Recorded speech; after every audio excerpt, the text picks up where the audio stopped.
Good evening, everybody. Welcome to Capilano University and to the beginnings of a new season of EarthWorks.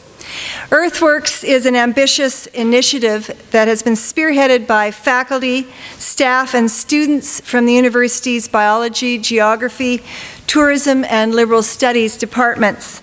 By way of a variety of activities, lectures, films, field trips, and environmental stewardship projects, we are trying to educate and inspire both students and members of the campus and local community to understand complex environmental issues and, with a multidisciplinary perspective, enable all to take action for positive change.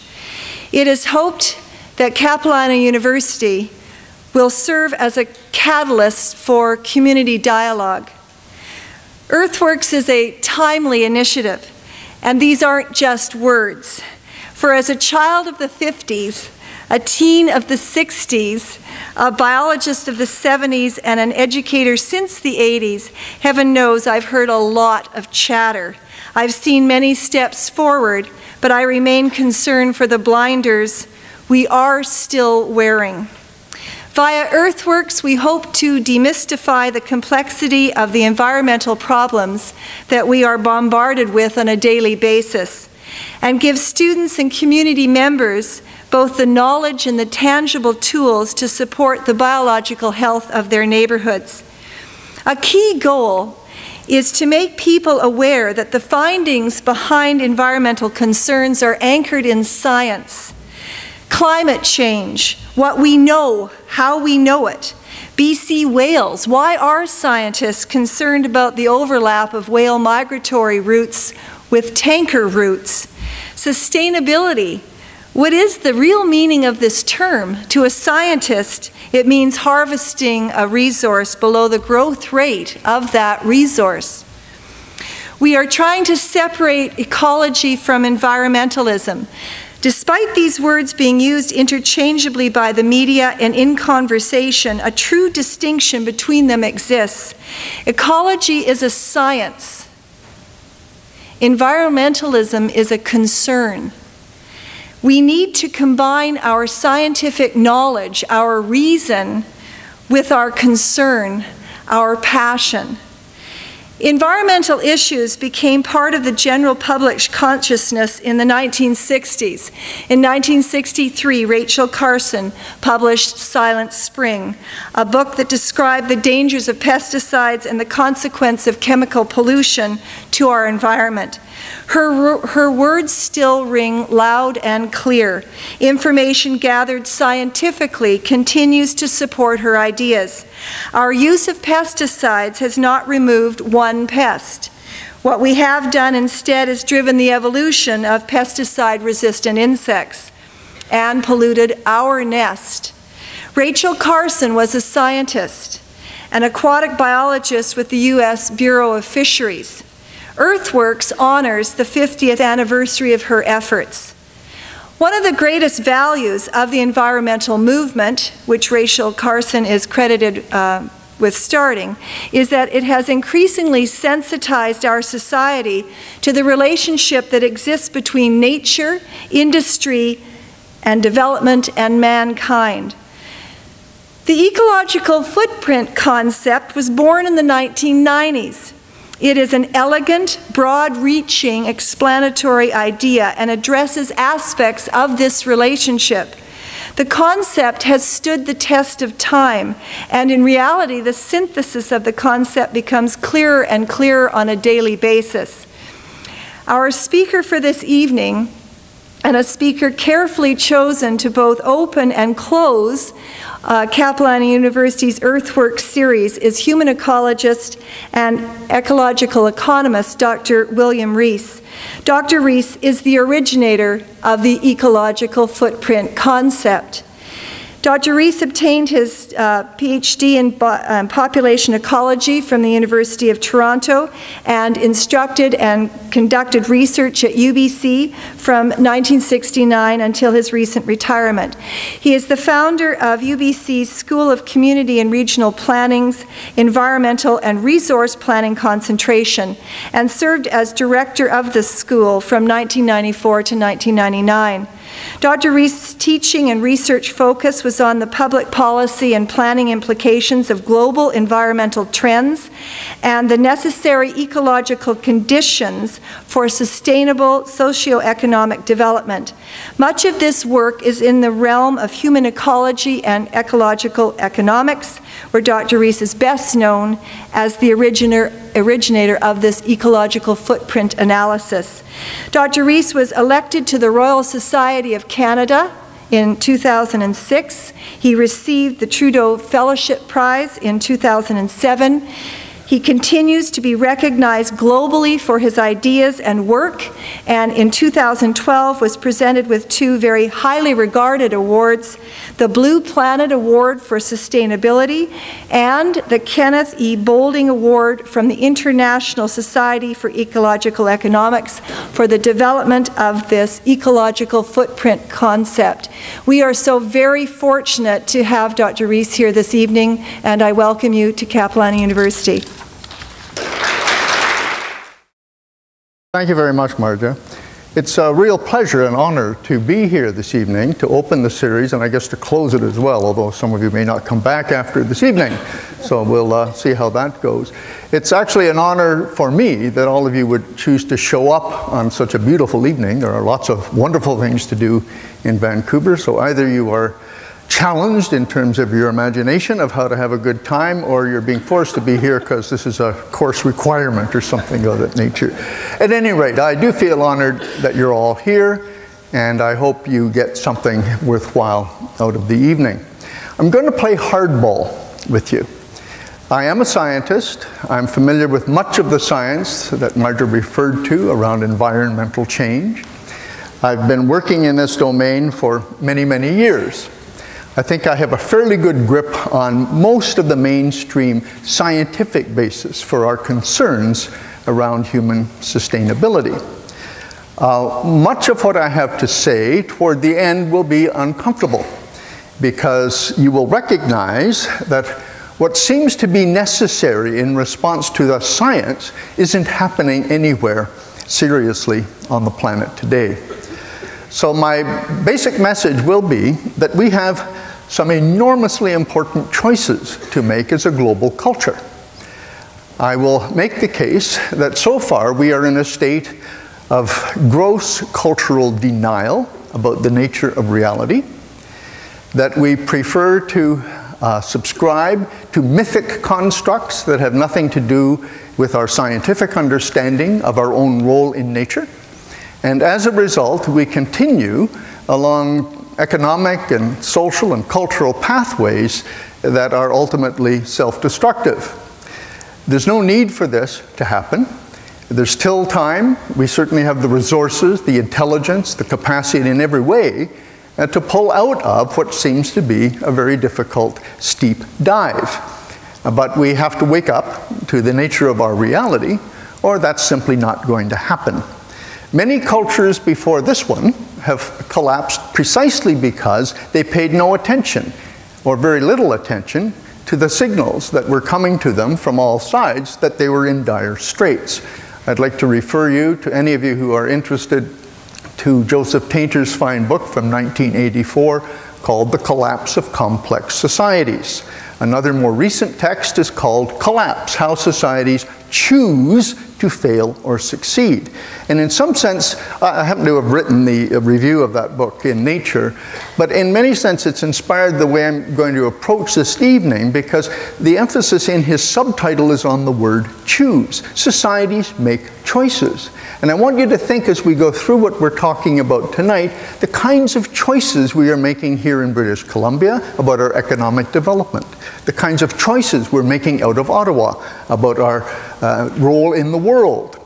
And we'll see whether it conforms to the basic findings of the kinds of science that we're going to talk about tonight. Now look, these are hugely complicated questions, and I don't for a moment pretend to have all of the answers. Everyone comes at this from a particularly, I suppose, biased disciplinary perspective, and I'm no different from anyone else. But we have to recognize that some perspectives are more valid than others. And you know, in the postmodern world, we tend to say, well, that's just your opinion, it's no better or no different or no whatever from somebody else's opinion. That's simply not true. I'm not here to debate the existence or not of gravity, for example. Right? It's simply a fact that we have to deal with. And you may have any number of religious philosophies or other crazy ideas about the non-existence of gravity. I don't care. It's there, and if you step off a tall building, you'll discover there's a flaw in your thinking. So in many respects, that's the kind of situation I think we're in as a culture tonight. Now, as I say, this is a very complicated set of issues. I can barely touch the surface. I feel almost like a fraud because it's skipping a stone over a very deep pond. We're just getting at the surface.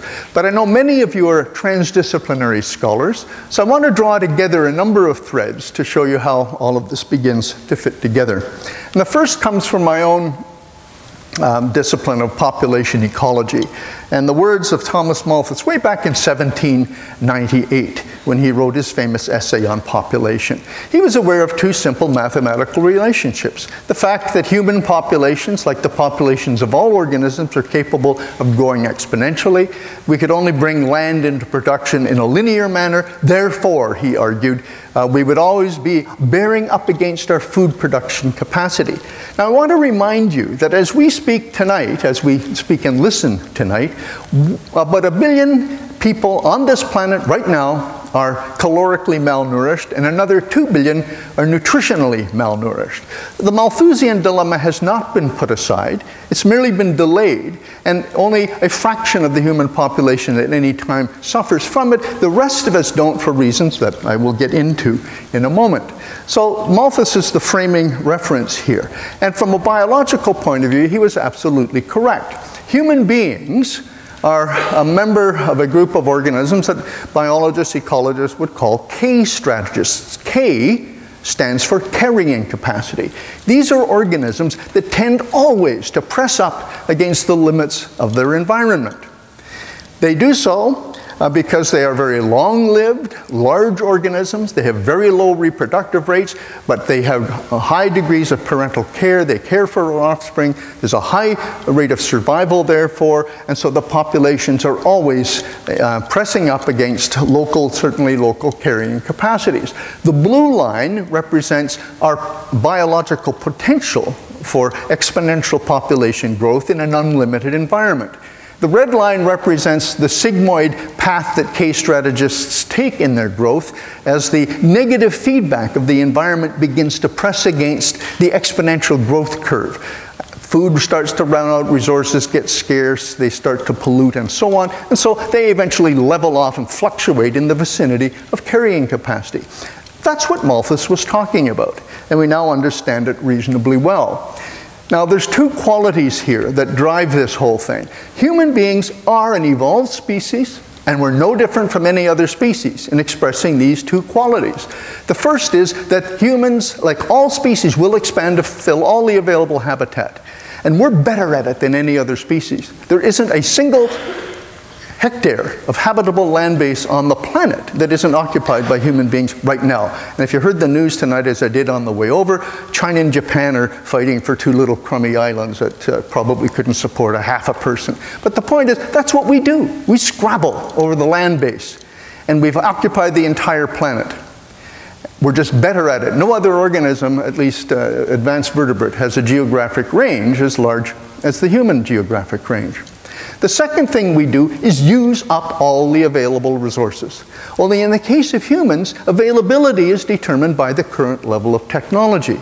So if you just think of oil and natural gas, we're literally scraping the bottom of our earthly barrel, drilling 6 kilometers below the surface of the sea and then 2 or 3 more kilometers below the bottom of the ocean to get at those last scrambling accessible bits of fossil fuel. And we will use them all up. The entire economic development plan of Canada right now seems to be based on doing whatever we can to get those fossil fuels out to international markets so that we can prosper on the depletion of the last sources of these resources that seem to be relatively accessible. Now, there's nothing to be ashamed about here, just the way we are. And these qualities gave us enormous survival value earlier on in our evolution. Organisms that didn't have these qualities wouldn't make it in the hardscrabble competition to survive on the planet. And again, we're just better at it than anything else. That's the virtue of technology, okay? Now, that's the biology, the previous slides are the biology. On top of that, we have something called cultural narratives, stories we tell ourselves, which tend to determine how we act out in the world, how we treat other people, how we respond to the environment, so-called, and so on and so forth. Our current dominant global cultural narrative is one based on economic growth, made more and more efficient by globalization and the integration of the world economy to remove barriers to trade, to deregulate, and so on and so forth. Everything we can conceive of to increase the growth rate of the human enterprise. And it's based on statements such as this one. There are no limits to the carrying capacity of the Earth that are likely to bind at any time in the foreseeable future. This is no flake. This gentleman, at the time he made this particular statement, was the chief economist of the World Bank. He then went on to be the president of Harvard University, and until recently was the president of President Obama, the chair of President Obama's Council of Economic Advisors. So we're talking about very prominent economists speaking this way about the total absence of limits to human growth. Here are two more just to draw my point together. Robert Solow, the author of this first statement, is a Nobel laureate in economics who won his Nobel Prize for his work on what we call factor productivity, showing that the more efficient we get in using factors of production, the more output we can get from a limited amount of input. And so he would argue, and at least he did back then, he's changed his view somewhat to, at present, if it's easy to substitute other factors, including just human ingenuity, for natural resources, then in effect the world can get along without natural resources, and exhaustion is merely an event, not a catastrophe. Julian Simon, a professor of management science, business school at the University of Maryland until his death just a few years ago, made statements like this in many, many of his papers. We have in our hands now the technology to feed, clothe, and supply energy to an ever-growing human population for the next 7 billion years. This is such an arithmetically challenged statement that if any of my students submitted this, they'd go back to kindergarten immediately. Take that as a warning. Okay. Somebody can ask me later why it's arithmetically challenged. But the point is, these kinds of statements are repeated over and over again to give us confidence. This is the kind of human hubris that we can, meet any challenge. There's no concern about resource depletion or the state of the environment. Certainly, we needn't worry about energy or anything of that nature. Well, what is the result then of biology reinforced by a cultural worldview or a cultural narrative that reinforces the natural biological tendency to expand? And this is it. By the way, I'm not showing you models. These are real numbers, real data to the extent that we can measure these things. So it's not, you can't criticize the flakiness of the model or the fact that they're, only partial representations of reality and all of that. These are numbers. Okay? And we know that the human population, for example, quadrupled in the 20th century alone, from 1.5 billion to 6 billion people. Now look we take this kind of growth to be normal. If the economy is not growing at 3–4% per year, we start to get a little bit worried. The population, even at the most rapid rate of growth here, was only 2% per year. Okay? We take this to be the norm, but get this, only about 8 or 9 generations of human beings have experienced growth in sufficient quantity even to notice in their lifetimes. If you went back to the Middle Ages, you could live to be 99, some people did, you wouldn't notice any change in anything. In fact, the population might have fallen by 50% if you happened to be around during a plague when it wiped out half your country. So, This flat curve I could extend out to the beginning of modern humans, 50,000 years, and it would be flat. 50,000 years of modern humans and no significant population growth in any particular place. The only growth that really occurred was the migration of people over the surface of the earth as we expanded to fill all the available habitat. So what we take to be normal in our cultural narrative is actually the single most abnormal or anomalous period in the history of our species. You are living at an unprecedented time in the history of humankind, and in an era which is unprecedented in any other species. Some species have gone through temporary blurps when they get into a new habitat, but they crash. And notice we're starting to level off at the top as we approach over 12 billion. I mentioned in this previous slide that it's the serious use of fossil fuel that made this happen, and that's why we're so desperate to keep scraping the bottom of our earthly barrel. Fossil fuel is everything. This conversation is made possible by energy, much of which is generated by fossil fuel. Our food is produced by fossil fuel. Almost everything we do is hugely fossil fuel dependent in the world today. And as I say, without the capacity of fossil fuel to appropriate all the other resources that we need, the fish, the forest, the soils, whatever you take, we wouldn't be here tonight. So fossil fuel is key to the survival of modern civilization. And if not fossil fuel, a substitute that can continue to provide the same services that we've been getting from fossil fuel these many years. Now note the shape of this curve. First of all, it's almost identical to the theoretical curve I showed you way back when of a K strategist, which just serves my point, but it's also completely parallel to the growth in our use of fossil fuels. So that by the time we hit 2030, we'll have used 65 times as much fuel over that period of time. The fuel use has increased 65-fold in the last 150, almost 200 years by the time that curve runs its course. So the parallelisms here are by no mistake. You couldn't have the growth of the red curve without this growth in the amount of energy. Now, there are two huge problems with the growth dynamic. And the first has to do with the way we think about ourselves. How many of you ever heard of the environment? How many of you heard of the environment? Come on, is it? All right, we're getting close to 99%. There is no environment. It's a construct of the human mind, okay? At least the way we think about the environment as a separate entity, separate from the human enterprise over here, is a construct. We call it a social construction of reality, okay? So it has very deep roots in Greek and Judeo-Christian philosophy, but it flowered in the scientific revolution with the Enlightenment and the Cartesian notion of the separation of mind and body, which somehow got transferred into the separation of all of human activities from everything else in nature. So we, in a sense, invented the environment. It's the way into which we throw our garbage. But a different way of looking at life changes everything. If you think about it for a moment, humans are no different from any other species. We are simply one species among millions in the ecosphere. The word environment doesn't appear here. The human economy is simply the, I suppose, academic expression or description of human ecology. The relationship between our species and the rest of the ecosystems of which we are a part. The economy describes how we get resources, consume them, and dispose of the wastes. That's what the economy is. It's just human ecology, okay? But we've got an economy and an ecological or an economic paradigm that thinks of the human system as separate from the natural system, and hence those statements earlier. There's no need to be concerned about resource depletion. It's of no real consequence because human beings can invent more resources.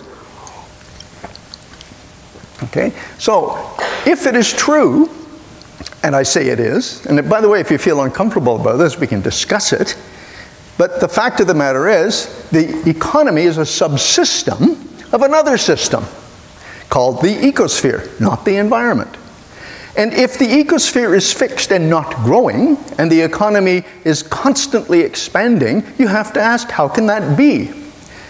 How can the human economy continually expand? How can human numbers continually expand when confined to a finite planet with a fixed amount of energy throughput coming to it from the sun? So that's the first problem.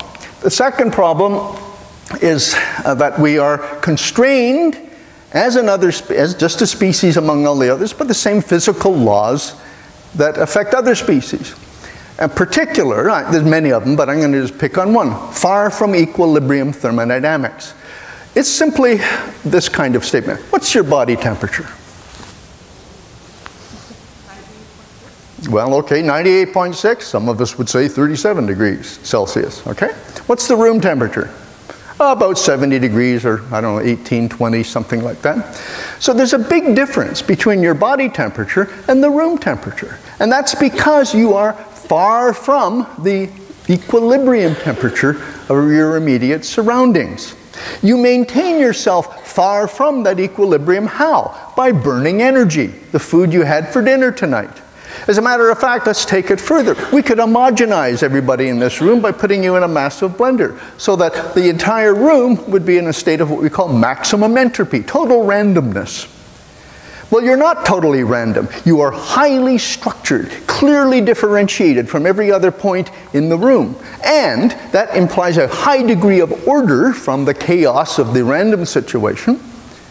So your structure is also indicative of being a far from equilibrium system. Every one of you is what we refer in science as a far from equilibrium dissipative structure. Why are you dissipative? Because in order to maintain yourself as a highly ordered, highly functional system with a temperature way above the equilibrium temperature, you need to constantly intake food, energy, and material to keep producing yourself. You are wearing out before my very eyes. Some of you a little more rapidly than others. Okay? But you're constantly producing yourself at the same time. Okay? So human beings, like all living systems, work against the second law of thermodynamics by constantly producing themselves. Now, I'm not talking about reproducing themselves, I'm talking about producing themselves. So that if this series was so successful that every one of you agreed to come back to this room next year, what percentage of you would show up? It's obvious, isn't it? I've heard it twice. 100%. The real answer is like 3%. Why? Because your bodies ain't going to be the same bodies a year from now. You will have replaced yourself, all but 3 or 4%. You are a constant stream of molecules coming in from the outside, constructed into yourself, and then passing out from the backside, well, to the outside, right? Literally from the backside. So we are a constant, we're in fluid motion. We're so connected to the rest of the system that we replace ourselves with it every year. When, people say trivial, we are what we eat. That's not only absolutely true, but you have to ask yourself, where did what you eat came from? Well, it's probably been part of you previously, and every one of you has molecules that roamed the Great Plains of North America in the dinosaurs, because the material of the living system is constantly recycling through the ecosystems, through the ecosphere. Imagine a species that is constantly exchanging its entire self annually with the external world, thinking of it as a separate environment about which we don't have to think very much. Okay? Here's the other problem, and that is that the systems we are dealing with are complex systems. They are systems that do not behave the way we think. We tend to think in linear, mechanistic terms. So that, for example, if you think of this blue line, let's say it's some human compatibility index, such as climate stability. As atmospheric carbon dioxide increases, then the compatibility index, climate stability, as I've chosen in this example, tends to decline. Now, we've been seeing this for some time now, and the basic way we think about this is that it's a fairly smooth process, a gradual warming, no big deal, and if it gets too hard, we'll just back off, and we'll move back up here to more to the safe zone. That's not how it works. Complex systems are characterized by lags, by thresholds, by other forms of what we call discontinuous behavior. For one thing, the 0.8 degree increase in mean global temperature we've experienced to date is the result of CO2 levels reached 20 or 40 years ago. There's a big lag between cause and effect, not the linear, instantaneous response that we tend to think of in the mind. So even if we stopped right now emitting carbon, we'd be seeing a temperature rise for the next several decades. That's the lag effect. The threshold is even more scary. Oops, didn't mean to do that. At this point, we see a rapid shift down to here. So the curve doesn't just continue in a benign way, it crashes down to this point, which is clearly outside of our survival zone. It's entirely possible, and some climate scientists are now saying this publicly, that we are approaching a tipping point when the jet stream changes in its pattern, such that the climate switches so that the best climates move away from our best soils. By the way, the soils were formed by the climate interacting with the parent soil material. Well, if the climate moves off, you can have our best growing soils nowhere near a place where, you know, we can actually grow food. So this is the kind of concern that we have to recognize in the behavior of complex systems. It may crash down to here. If we survive, which we wouldn't in my little model, we'd have to return the climate way, way back here before it jumps up to this situation. So we're confronted over and over again with this kind of complexity in the systems that we are trying to quote-unquote manage. Cod stocks crashed because we pushed them beyond a tipping point. We backed off, no fishing, hey, no recovery either. And that's exactly the situation. I could have used cod stocks as another example here. So here we are confronted with systems that don't behave the way we think, that don't behave the way our economic policies assume. And hence we're going along with a roadmap that has almost nothing to do with the location of the towns and villages and other locations that we might want to go. Okay? So those are just two. I could have gone on and given you a half a dozen additional problems with the way we think about reality. So let's get back to the eco-footprint notion, because it tries to draw this together. This is a very simple idea. Everybody has seen a ship in the Vancouver harbor that looks like this. The top half is black, the bottom half is red, and the line dividing the two will have a mark on it like this. It's called the Plimsoll line, which says don't load your ship beyond this point. Okay? It's a simple idea. The ship has a carrying capacity. It's not safe to sail it in rough waters if you go beyond that line. Well, carrying capacity, when it applies to most species, is defined as the number of head of organisms, deer, moose, cattle, whatever it might be, that can be, you know, sustained or supported by a particular habitat without the animals wrecking the habitat. Well, as economists have pointed out to me over and over again, it doesn't work for humans because we can trade.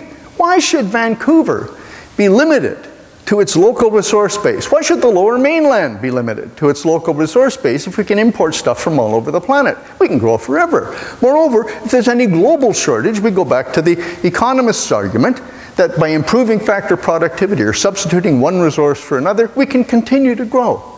So as long as you have fixed in your mind that we can trade for everything in short supply, and if something goes universally short, we can simply substitute something else, there is no environmental problem.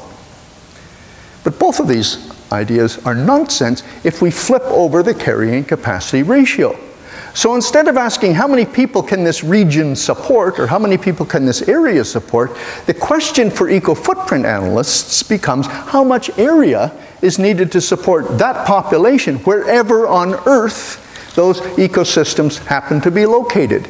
Because every time we import something, we're importing carrying capacity or productive capacity, biocapacity from someplace else, which means someone else doesn't get it, which means we're restricting the capacity of that place to reach the same level of consumption, for example, that we enjoy over here. So here's the quick and dirty definition of your ecological footprint. Any population, from an individual to a city to a country to the whole world, the ecological footprint of any specified population is the area of productive land and water ecosystems required on a continuous basis to produce the resources that we consume and to assimilate our waste, primarily carbon dioxide, which, by the way, we don't even think of it as a waste, but it is the single largest waste by weight in every industrial economy on the planet. It has to be assimilated somewhere. And if it isn't, it goes into the atmosphere and begins to warm up the planet, and that becomes then one of the main drivers of climate change. Eco-footprints are exclusive areas. Whether you are conscious of it or not, we are all competing with each other for the available biocapacity of the planet. We do that in the global marketplace with money. The eco-footprints of wealthy countries, Canada being right up there, are vastly larger than the eco-footprints of poor countries. Money gives you access to the biocapacity of the planet through world markets. So to sustain an average North American takes about 8 global average hectares. This is we just sort of meld them all together for comparison purposes. To support somebody in Malawi, it might take a half a hectare. So there might be a 16 or 20-fold difference in the demands that a person in a very poor country makes compared to those of a person in a very rich country. Okay. Anybody can do this. I'm not, again, it's not terribly difficult to go to a resource library and add up all the productive ecosystems on the planet, the forests, the grasslands, the agricultural lands, and so on and so forth. The number you'll come up with is in the vicinity of 12 billion hectares. How many people are there on Earth? A little over 7 billion. The math is easy. There's 1.8 average hectares of ecologically productive land available per capita on this planet. To keep the average Canadian going takes 7 or 8 of those hectares. We use 4 times our fair share, okay? 3 or 4 times. This is what it looks like when we plot. I just taken a sample of the world's countries here. Again, Canada, the US, there's some that are greater. Saudi Arabia, for example, very large footprints. Australia. These countries here are the European countries, and Japan, very similar in lifestyle and consumer. More efficient than us by quite a deal, but also shorter distances to travel, smaller vehicles, smaller homes, houses, and appliances, so they have smaller footprints. Here are the emerging economies: Ethiopia, Nigeria, Thailand, China, Brazil, Malaysia, and so on and so forth, all struggling to get up here, of course. The very poor down here. I use Malawi as an example tonight. Here is the world average footprint. The average person on planet Earth today lives as if they had available to them the bioproductivity of 2.7 global average hectares. But there's only 1.8 global average hectares per person on Earth. So the question comes up even in our public school: how can we be living on a smaller planet than we've got? Well, that's a very good question. Anybody know the answer? By drawing down the capital. If you have a bank account, $1 million at 5%, $50,000 a year. You can spend or consume $50,000 a year and your capital is intact. You can do that forever, assuming you keep getting 5%.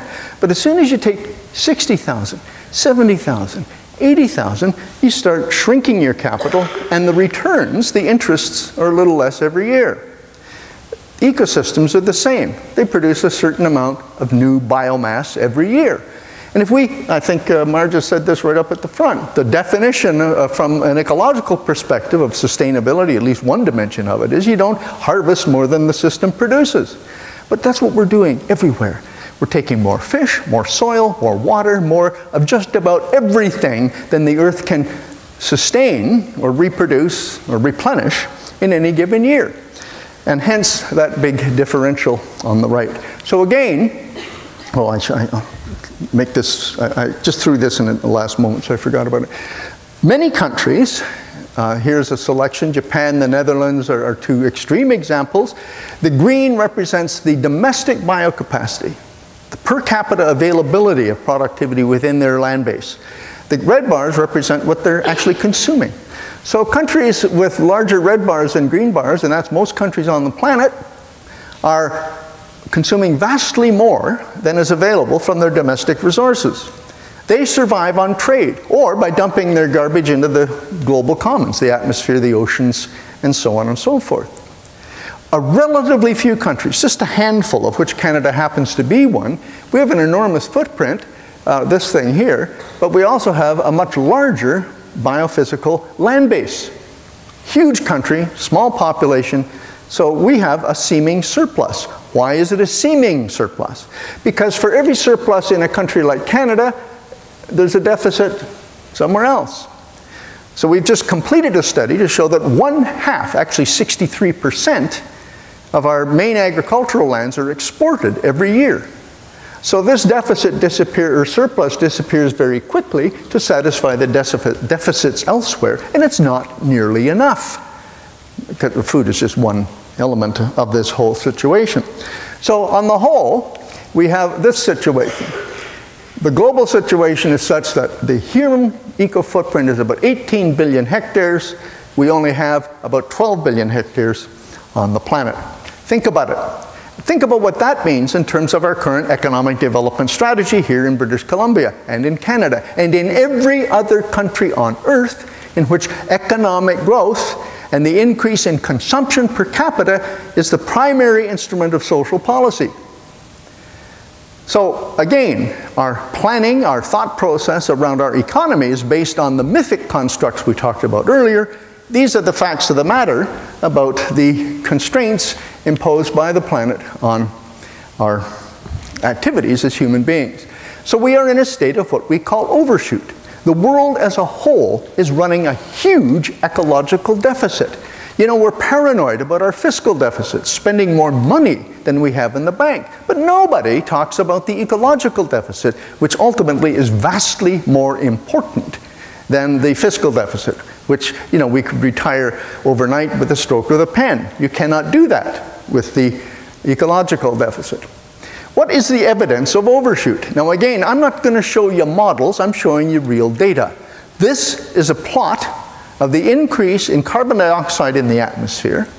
It's rising because there isn't sufficient carbon sink on the planet to assimilate the human discharge of carbon into the atmosphere.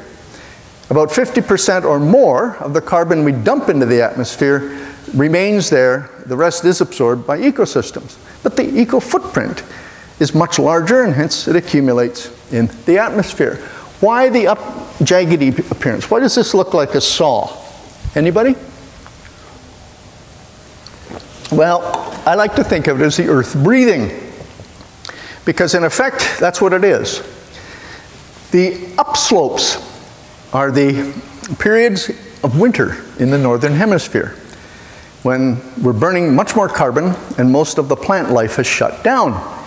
Plants absorb and assimilate carbon dioxide and convert it into biomass in the form of wood or food or whatever, right? So all winter long, very steep increase in atmospheric carbon dioxide. And again, this is so exquisitely sensitive. These measurements are taken in the Mauna Loa Observatory, you know, like thousands of meters above sea level, thousands of kilometers from any industrial activity, and yet they're sensitive enough to catch this seasonal variation in carbon dioxide levels. Well, the little peaks are the dead of winter, and then as spring comes on and the plants come alive and start assimilating carbon dioxide, we take a steep dive. They're actually assimilating more than we're putting out there. But every little downtick is a little bit shorter than the next uptick, and hence the overall direction is upward. It's not only upward, but it's accelerating. So that back in the 70s, the increase was 1.3 parts per million per annum. It's now almost double that at 2.3. And I just checked it before I came. In July, we hit 394 parts per million, which is over 40% above the pre-industrial level. Listen, people, human activity is changing enormously the biochemistry of planet Earth. I mean, how stupid can we be to think we can get away with this without changing something dramatic in the stability of the macro system that contains and supports us? That's what we ought to be thinking about. And this, of course, is the temperature response to exactly that problem. it's jagged. There's lots of influences on climate. Sometimes one thing is more powerful than the other. You can't take any 2 or 3 or 5 or 10-year period. You have to look at the long trend. The long trend is clearly in the same direction as the greenhouse gas emissions. That's just carbon dioxide. The other greenhouse gases add to it. So things are underway. Well, why is overshoot a problem? Well, think again about that bank account. This is that carrying capacity. This is human consumption, which is a product of population times per capita average consumption. It constantly goes up. You can overshoot for a period of time because there's a vast stock of natural capital assets, fish, soil, water, and so on and so forth down here, but we begin to draw that down. And at some point, there isn't enough of it left to sustain whatever activity is going on here. That overshoot then becomes our ecological deficit, and at some point we will crash if there is insufficient productivity to sustain our current level or whatever level of consumption we reach at that point. Okay. We have another problem, and this is a real clunker. I told you I was going to cover a lot of different ground here. This is the World Bank's distribution of income and therefore consumption on planet Earth. The richest 20% of the world's population, remember those countries with the huge eco-footprints? And every one of you in this room, even if you think of yourself as a poor, starving student, is among this group. The richest 20% of people on Earth consume about 76%, 77% of everything produced by the economy. In fact, if you look at it, there's some ways of getting this up to 80%, but we won't necessarily go there. The really bad thing, though, is this little wedge. The poorest 20% of the world's people get by on 1.5% of the world's economic output. Now, if you'll recall way back at the beginning, Lawrence Summers said, if we actually put limits on growth, it would have profound social consequences. And what he meant was that these people wouldn't be able to get their fair share. Because you see, the economist's myth is that if this pie simply keeps getting bigger and bigger, even though this is a very small wedge, you'll notice it starts getting wide, it gets wider and wider as the pie gets bigger and bigger. And eventually, even the poorest of the poor will have sufficiency, and then they can stop bugging us about sharing the wealth. Okay? So, the problem here is that we're constrained by biophysical reality in a way that makes further massive growth of the planet extremely dangerous, and yet we're caught in a mental trap, an economic trap, that says the only way to sustainability and the relief of poverty is through more economic growth. This is the classic, irresistible force meeting, is that the right one? The irresistible force meeting the immovable object. That's the mess that we are finding ourselves in. One result is that eco-apartheid, I think I've coined this term, I haven't seen other people use it, but I've written about it lately, is a reality on Earth today. Some of you who follow the news may be aware of increasing quasi-concern about the rising income gap, because this distribution is not getting better, it's actually getting worse. It's not only getting worse globally, it's getting worse within nations. So that right now, for example, the United States has the largest income gap between rich and poor among the OECD nations, and it's growing rapidly. With the top 1%, remember the Occupy Wall Street movement, 1% versus 99%? 1% are getting about 80% of the benefits of growth in recent years. Everybody else gets the remaining trivia. So we're seeing globally, as well as within countries, a separation of people along ecological grounds, where the poor live in the lousiest habitats, the most polluted environments, in areas that are degraded, and so on and so forth, whereas the rich have their havens in the best ecosystems on Earth. Okay?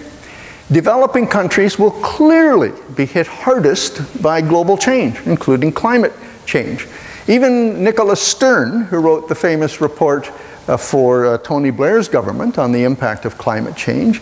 And his numbers, by the way, are now so superseded by the more recent climate data that this is the gross underestimate. He thought that 5% or more of the world's people are likely to be displaced in this century. That's 350 million climate refugees. More recent data suggest it may be as much as 2 to 3 billion if we suffer a 4-degree increase in mean global temperature, which is where we are currently headed. If all the policies currently advocated by governments were put in place, that's where we're going to go, if the climate science is correct. Now, I think it is. You may have a different view, okay? So here's the kicker.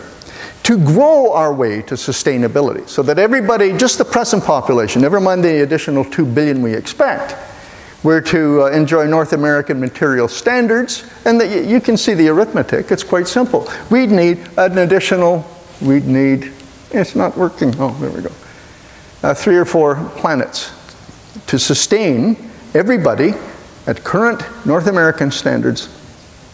And the reason, again, is simple. If 20% are using 76% of everything and the world's already 50% in overshoot, then to get the other, 80% up to this standard, you got to have those extra planets, and we don't have them. Good planets are hard to find, as some wag said way back in the 70s. Okay? So, how are we dealing with this? How are we dealing with this problem? Well, there are politically acceptable solutions, and there are politically unacceptable solutions. We never hear about the politically unacceptable solutions because we're all afraid to talk about them. The politically acceptable solutions don't work. And I will argue with any of you about any of these or any other solution that you come up with that's politically acceptable. We talk about smart growth. Smart growth. Any growth that increases the human eco-footprint is dumb growth. And smart growth increases the human ecological footprint. Hybrid vehicles are still vehicles that use huge quantities of energy and material. Internalizing all of it. I'm not going to spend a whole lot of time on this. The point of the problem is that all of these methods that we're prepared to discuss, including, in Ottawa, where we talk about reducing the energy intensity of production in Canada, are solutions that increase our eco-footprint a little more slowly than we're currently increasing it. So they're not solutions at all. They're simply buying a wee bit of time, maybe. They're based on efficiency, and it's absolutely the case. We've proved it over and over again that every major step forward in terms of efficiency, in and of itself, does not save energy and material, but rather increases the rate at which people consume everything. Think about it. The more efficient we get, it means that corporations can lower their prices, which means they capture more market share, which means they pay higher wages and salaries to their employees. And as that spreads through the economy, you have a general effect in which, pardon me, cheaper goods and services are pursued by ever-increasing quantities of cash, and so increased consumption is the almost invariable result. Here's our ship once again. This is what happens to a ship when it's overloaded with inefficiently produced goods. Okay? This is a catastrophe. Will you agree? Now, we're going to go and produce a whole bunch of goods much more efficiently. This is what happens when you overload a ship with efficiently produced goods. Did you get that? Okay, I'll do it again. This is a ship overloaded with inefficiently produced goods. The same ship is overloaded with efficiently produced goods. It goes down just as fast. Actually a little faster because consumption increases. Okay? So here is what's going on in the climate science domain. Usually scientists are very reticent about getting involved in politics. But some of them are now so desperate because they're being ignored universally that they're coming out and making policy-related statements. James Hansen in the United States is a perfectly good example. These are a couple of British scientists, Kevin Anderson and Alice Bowes, who have argued, based on their interpretation of the things left out of climate change models, that we are on track for 650 parts per million CO2. Remember, we're already at 450. Okay? The rate of increase is increasing. Nothing the world's doing is slowing that rate down. Last year was a record level increase, as a matter of fact. And they say that, look, we're going to hit 650 parts per million unless we do the following. Begin right now, or within 2 years, a 6% per annum reduction in carbon emissions. 6% per annum reduction. Currently, they're going up at 3 or 4 or 5%, 11% or something, I think, a year or so ago. Now, 650 parts per million implies a 50% or better chance of experiencing 4 degrees in warming. This is what a 4-degree world looks like. I guess I lied to you before because this is a model. We're not there yet. This is what models tell us a 4-degree world might look like. A world 4 degrees warmer than the current world is. The brown areas are uninhabitable desert.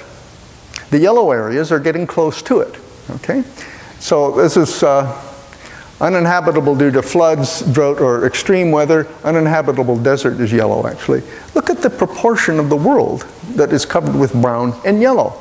It includes much of India and China, much of Africa. That's about 3 billion people right there. So where are these folks going to go when the landscape that they occupy becomes uninhabitable? Well, they're going to try to get to places like Canada, which looks like it's pretty well off, except, of course, our climate for growing will be up here in the tundra where the soils aren't adequate. So this is not a very pleasant kind of scenario, if indeed it unfolds in this manner. And by the way, 3 years ago, or was it 2 years ago, Australia had the hottest year on record, and the country looked just about like this. Okay? So this is just a model, but we're already seeing hints of that model unfolding. This year in the United States, unprecedented drought. Okay? And I mean unprecedented. Anything you've read about the worst drought having been in the 30s is not true. This year is the worst on record. 3 standard deviations above the mean for a 50-year period of climate records was what the temperature. So this is so improbable that it's clearly associated with macro climate change going on the planet. Many think tanks have been through these data and come up with these kinds of statements. You can download this report. It's called The Age of Consequences. I've got quotes from 2 of its authors I took from the press release when the report came out. The report predicts an inevitable scenario in which people and nations are threatened by massive food and water shortages, devastating natural disasters, and deadly disease outbreaks. Poor countries, remember my term ecological apartheid, could go through a 30-year process of kicking people away from the lifeboats as the world's poorest face the worst environmental consequences of change. These things are already happening. Not in full flood, but they're already happening at the margin. Watch your food prices in the coming year. Watch the prices of energy. So if we apply, and I want to underscore something, human beings have a number of qualities that are unique. I showed you earlier some that we share with other organisms. But we have unique qualities, such as high intelligence, the capacity to reason logically from the data. Okay? These are data. Another quality is the capacity to plan ahead, to use those data, our logical analysis, to change the future. I taught in a planning school for 40 years. That's the basic philosophy, so we can make a better future if we choose to do so. Another quality of humans is our capacity to make moral judgments, to distinguish right from wrong. Is it right on a planet stressed to the limits for 20% of the people to consume 76% of everything, while another 20% consume only 1.5% of global output? These are moral questions. How much is the moral question part of our national debate about Canada becoming one of the world's largest exporters of climate change? Are you satisfied as a Canadian that last weekend in The Sun, we had a full-page interview with Joe Oliver, our Minister of Energy, about why we should be developing the oil sands? Not one mention by either him nor the interviewer of climate or the morality of developing these oil sands in the current circumstances. It's not on the political table. These are not the kinds of conversations we have in polite company. Because if we took them seriously and exercised our moral judgment, our capacity to argue from reason, and our ability to plan ahead, we wouldn't be doing what we're doing today. Okay? Which leads to the really inconvenient truth. And it's not as if we've not known about this for a while. Back in the 90s, there was the World Business Council on Sustainable Development. In a report called Getting Eco-Efficient, argued that industrial world reductions in material consumption, energy use, and so on must reach 90% if we're going to have sufficient ecological space for the poor to live adequately on a constrained planet. 90%. Now, our ecological footprint work is much more conservative, but our estimates for the rich countries are not that far off. Europe should be reducing its eco-footprint, its consumption of energy and material, by about 60%. In North America, 75%.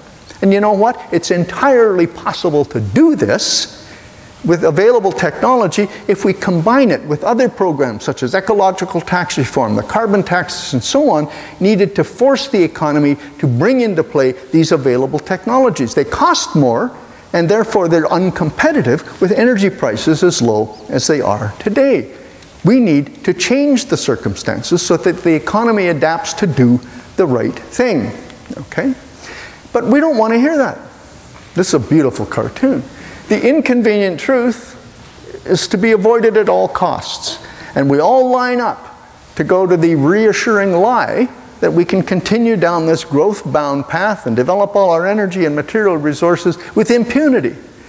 The rest of the world be damned. We've got the resources, we will develop them. That's what we say in this country right now. Not out loud, of course, but that's effectively what's going on here. Now, the silly thing is that we're not gaining from this growth. Okay? We know that these things are true.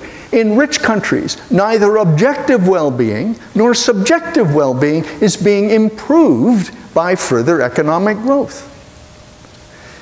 As a matter of fact, in the United States, we see a strange contradictory pattern of rising real income, but a falling index of happiness. People feel worse now than they did in the 50s when the economy was a fraction of its current size. Okay? So the question is, we know we're up against the limits. We can see the climate change upon us. We're not gaining in terms of longevity or post-operative survival or any of these other things. In fact, we've got more health problems now than we did 25 years ago because of obesity and drug use and alcohol addiction and so on and so forth. What the hell are we struggling for if we're gaining nothing out of it? Would an intelligent species risk destroying its only habitat to get more stuff when the getting of it is actually reducing well-being and future prospects? So here's a curve. We've done this curve. I didn't make this particular one. This guy, I forget his first name, Siegel. But this is longevity versus income. Clearly, it's better to be at least this rich than anywhere down here. Each point represents a country. Very poor countries have very low survival rates, all right, so low life expectancies. As they get richer, they rise, but at some point, it just tops out. So that there's no further gain to be made between $15,000 and $60,000 per capita per annum. It's a fourfold increase with no benefit. As a matter of fact, we can show that you're worse off out here. So why are we doing this? Why are we struggling for every country to get out here when there's no payoff? In Canada, this is real numbers again, no models, between the year 1976 and 2006, the economy grew by 130%. Real incomes increased by 70%. What's the objective of growth? To relieve poverty, to keep people employed. There was no change in the percentage of people in poverty or unemployed. So the absolute numbers are actually higher now because the population has grown. So again, if you're going to reason from the evidence, if you're going to use your high intelligence to plan ahead based on the numbers, what the hell are we doing? It just doesn't make sense. Okay? So the bottom line, I think, this is an opinion, okay? So far it's been data, here's an opinion. I think the world is going to go through some form of serious contraction of the human enterprise. We have a choice. and again, this is an opinion, but I think you have to put it in the context of everything we've talked about. We can either pursue our current path, the business as usual path, which, if the data are correct, risks a chaotic implosion of the climate system or species collapse or ecosystem failure, water failure, energy failure, whatever, followed by geopolitical turmoil and resource wars. There's a dozen new books out on the resource wars of the future. I think that's a dismal scenario. And by the way, I'm accused of being a purveyor of gloom and doom. Somebody once called me Dr. Doom in public. This isn't my story. This is the status quo. That's the doom. I'm bringing you the good news. We can have a well-planned, orderly, and cooperative descent. Sorry for my bad English, rapid typing here. Toward a socially just sustainability for everybody. That's a choice open to us. We could do it.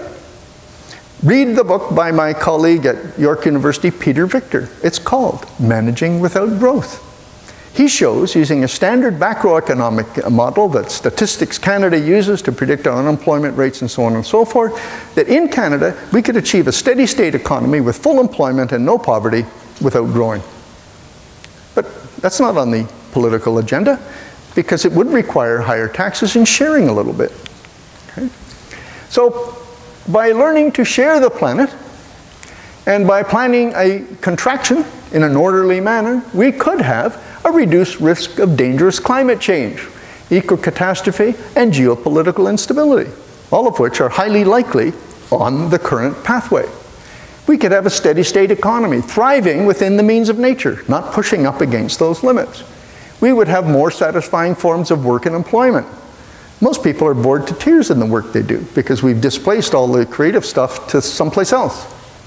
More satisfying, greater job security, greater regional economic diversity, increased self-reliance, reduced trade reliance. By the way, you know what globalization is? Those of you who are watching the previous slides will realize that those countries with those huge deficits need globalization to keep alive, let alone to grow. Globalization has become a form of colonialism by legal commercial means. That's all it is. It's the way in which rich, powerful countries extract resources from poorer countries, or countries that happen to have a superabundance like Canada. And they do it without territorial occupation. So global trade achieves through commerce what used to require territorial occupation. But the point is, it makes people continue to grow, or enables them to do so, oblivious of the fact that they're drawing down resources all over the place, so that we all hit the global ceiling at the same time. So, with a planned slowdown, we could have enhanced food security and other resource securities. And by the way, we'd have more spare time for personal development, family relationships, community engagement, and just simply goofing off. Which, by the way, we all should do a hell of a lot more of. Why engage in such a rat race that is causing us, a third of the people in North America, to be virtual drug addicts, trying to relieve the tension of the rat race? So, I know what choice I'd make. Thank you very much for your patience.